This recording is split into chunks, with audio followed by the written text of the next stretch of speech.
CAS timing changes के बाद पहले निफ्टी वीकली एक्सपायरी पे कुछ अनयूजुअल हुआ। 3:15 PM पे निफ्टी था 24,463 के पास। सिर्फ ये नंबर देखो तो 24,600 का call out of the money लग रहा था, लेकिन निफ्टी का ऑफिशियल क्लोज आया 24,614.90। वो कॉल 14.90 पॉइंट्स इंट्रिंसिक वैल्यू के साथ सेटल हुआ। तो सवाल ये है, क्या expiry day options trading fundamentally बदल गई है? आज इसको ठीक से समझेंगे। पहले ये क्लियर कर लेते हैं, सेटलमेंट फॉर्मूला वही है, वो नहीं बदला, लेकिन जिस तरीके से फाइनल सेटलमेंट वैल्यू डिस्कवर होती है 3:15 PM के बाद, वो जरूर बदल गया है। और यही चीज आज के ट्रेडर्स के लिए सबसे इम्पोर्टेंट है।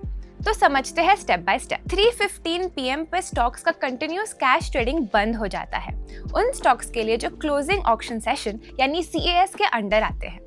अब क्योंकि निफ्टी और सेंसेक्स अपने कॉन्स्टिट्यूएंट स्टॉक्स से कैलकुलेट होते हैं, 3:15 to 3:30 जब स्टॉक्स का ट्रेडिंग रुकता है तो इंडेक्स भी फ्रोजन दिखने लगता है, लेकिन प्राइस डिस्कवरी बंद नहीं हुई है। CAS के दौरान एलिजिबल ऑर्डर्स कलेक्ट होते रहते हैं और एक इंडिकेटिव क्लोज कैलकुलेट होती रहती है। ये वैल्यू कंटिन्यूअसली अपडेट होती रहती है जैसे जैसे ऑक्शन ऑर्डर बुक चेंज होती है। इसको ऐसे समझो, जैसे मॉर्निंग प्री ओपन सेशन में होता है, जब मार्केट खुलने से पहले इंडिकेटिव ओपनिंग प्राइस चेंज होती रहती है, ऑर्डर्स आने के साथ एग्जैक्टली वैसे ही। तो अब आपके पास दो नंबर्स है, पहला है लास्ट डिस्प्लेड इंडेक्स वैल्यू और दूसरा इंडिकेटिव क्लोज, जो बता रहा है कि ऑक्शन अभी कहाँ पॉइंट कर रहा है। यहाँ एक ट्विस्ट है, फ्यूचर्स और ऑप्शंस 3:40 PM तक ट्रेड होते रहते हैं, उनका ऑर्डर बुक लाइव रहता है, तो उनके प्राइसेस मूव कर सकते हैं चाहे डिस्प्लेड इंडेक्स मूव ना करें। अब ये समझो कि ऑप्शंस क्यों मूव कर सकते हैं जब इंडेक्स फ्रोजन दिख रहा हो। ऑप्शन प्रीमियम सिर्फ करंट प्राइस पर डिपेंड नहीं करता, वो रिफ्लेक्ट करता है strike, time remaining, expected volatility और पॉसिबल सेटलमेंट आउटकम्स। मानो निफ्टी 3:15 पे फ्रोजन दिख रहा है 24,500 पे, लेकिन इंडिकेटिव क्लोज मूव कर रहा है 24,620 की तरफ। ट्रेडर्स एक हायर ऑफिशियल क्लोज प्राइसिंग करना शुरू कर देंगे। कॉल्स गेन कर सकते हैं, पुट्स लूज कर सकते हैं और स्ट्रैडल रिप्राइस हो सकती है क्योंकि एक्सपेक्टेशंस बदल गई है।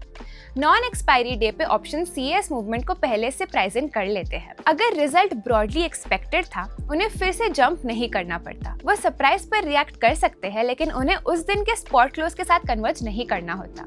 एक्सपायरी डे पे सिचुएशन अलग है।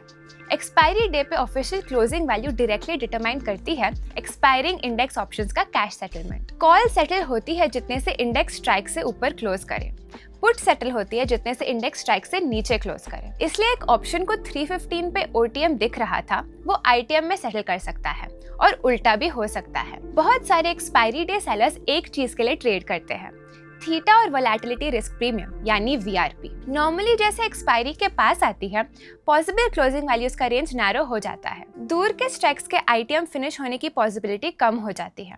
Option premiums specially combined straddle premium often decline करती है। CAS ने एक नई अनसर्टेनिटी ऐड कर दी है 3:15 के बाद।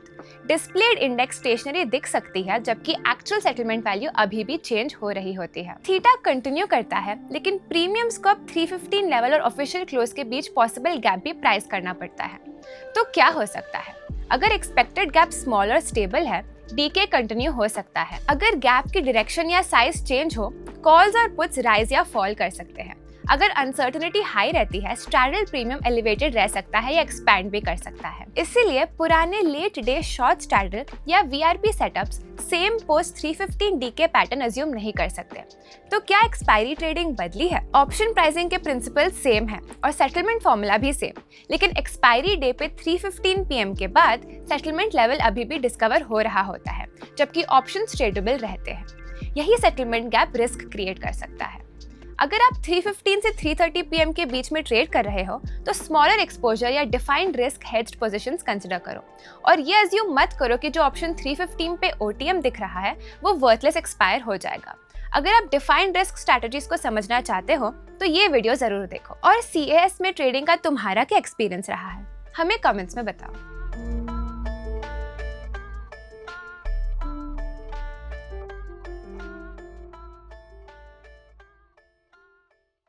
Investment in securities market are subject to market risks. Read all the related documents carefully before investing. Please read the risk disclosure documents carefully before investing in equity shares, derivatives, mutual fund, and or other instruments traded on the stock exchanges.